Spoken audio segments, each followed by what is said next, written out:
नमस्कार केमन आছেন सबाई आशा करी सबाई खूब भालो आছেন। ব্যানার্জির রান্নাঘরের আরেকটি পর্বে আপনাদেরকে স্বাগত জানাই। মাছটা দেখে বুঝতেই পাচ্ছেন কি মাছ, হ্যাঁ ইলিশ মাছ। এটার পরিচয় আর আলাদা করে কাউকেই দিতে হবে না। আজকে ইলিশ মাছের ভাপা করব, তার জন্য মাছগুলোকে ধুয়ে সুন্দর করে গুছিয়ে নিয়েছি। আর মিক্সিতে দিয়ে দিচ্ছি কাঁচা লঙ্কা এবং সাদা সর্ষে। এই সাদা সর্ষে আর কাঁচা লঙ্কায় বাটা হবে, আর কোনো কিছুই আমি এখানে দেব না। টিফিন বাটিতে যেহেতু ভাপা করবো তাই টিফিন বাটিতে মাছগুলোকে নিয়ে নিচ্ছি। সমস্ত মাছগুলোকে আমি টিফিন বাটিতে নিয়ে নিলাম। নিয়ে এদিকে আমার লঙ্কা আর সর্ষেটাও বাটা হয়ে গেছে।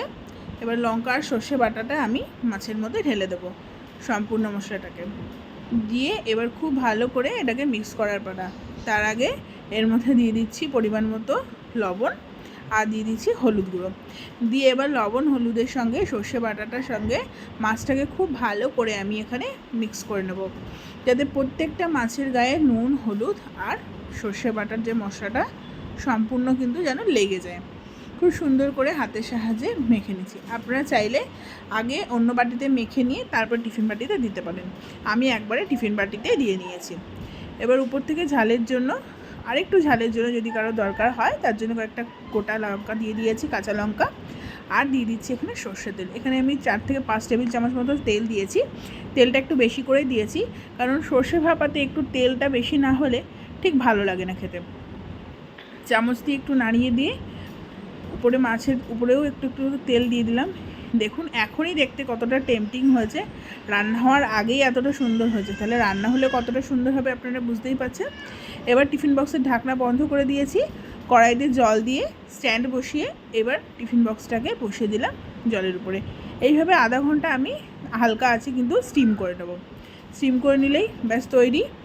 টিফিন বক্সটা নামিয়ে ঠান্ডা করে নিয়েছি, ঢাকনাটা খুলে দিলাম। দেখতেই পাচ্ছেন সম্পূর্ণ তেলটা কিন্তু উপরে ভেসে উঠেছে। আপনারা দেখতেই পাচ্ছেন কতটা সুন্দর হয়েছে ইলিশ মাছের ভাপা। এই ভাপা দিয়ে কিন্তু এক থালা ভাত নিমেষেই উঠে যাবে। অনেকে দই অনেক কিছু ইউজ করে, কিন্তু আমি শুধুমাত্র সাদা সর্ষে আর কাঁচা লঙ্কা দিয়েই এই রান্নাটা করেছি। একবার এইভাবে তৈরি করবেন, ইলিশ মাছে আর কোনো কিছুর দরকার হবে না। এত সুন্দর হয়েছে। মাছ কিন্তু পুরোপুরি সেদ্ধ হয়ে গেছে, আপনারা দেখেই নিশ্চয়ই বুঝতে পারছেন।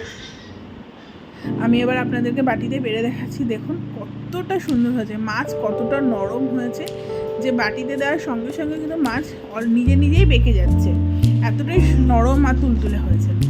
উপর থেকে একটু সর্ষে বাটা আর তেল দিয়ে গরম গরম ভাতের সঙ্গে এই ইলিশ ভাপাটা দিয়ে সার্ভ করব। আমার পরিবারে তো সকলের খুব পছন্দ হয়েছে, আশা করি আপনাদেরও পছন্দ হবে। বাড়িতে এইভাবে একবার বানিয়ে দেখবেন, আপনাদের নিশ্চয়ই ভালো লাগবে। আমার এই রেসিপি যদি আপনাদের ভালো লেগে থাকে অবশ্যই চ্যানেলটিকে সাবস্ক্রাইব করবেন।